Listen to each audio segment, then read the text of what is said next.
Munzu yawe Nyagasani hahora amahoro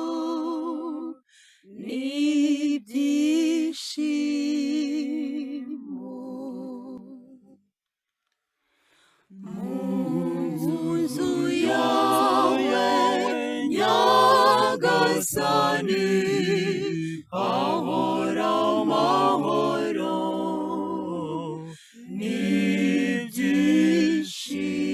n'ibyishimo. Umutima wanjye wahogoshwe no gukumbura inkomane z'Uhoraho.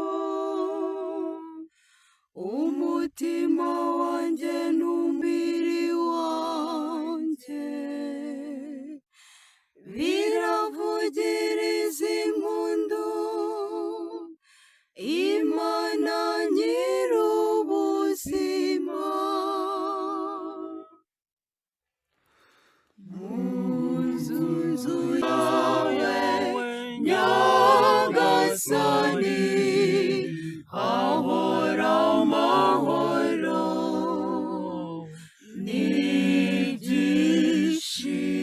n'ibyishimo, ndetse n'ijwi ryibonera inzu n'intashyi cyari shyiramo ibyana byayo ku ntambiro zawe Uhoraho Mugaba w'ingabo, Mwami wanjye kandi Mana yanjye. Munzu yawe Nyagasani hahora amahoro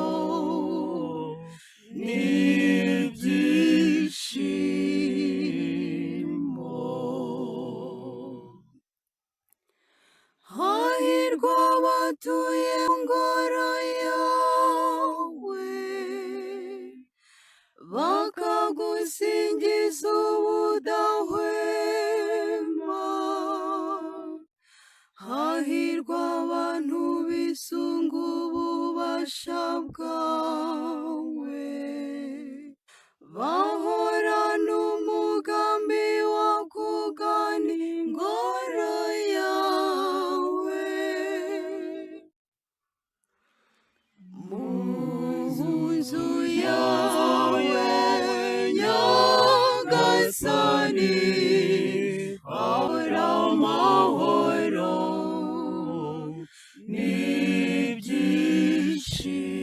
n'ibyishimo.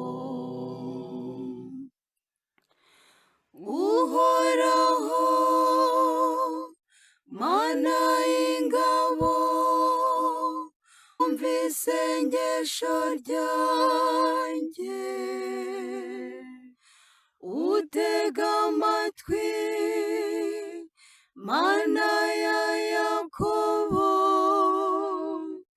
Mana wowe ngabo twingira, reba witegereze uruhanga rw'intore yawe. Munzu yawe Nyagasani hahora amahoro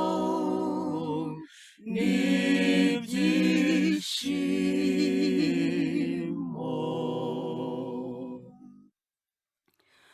Munzu yawe Nyagasani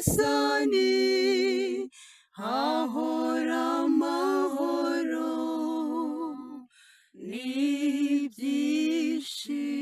n'ibyishimo.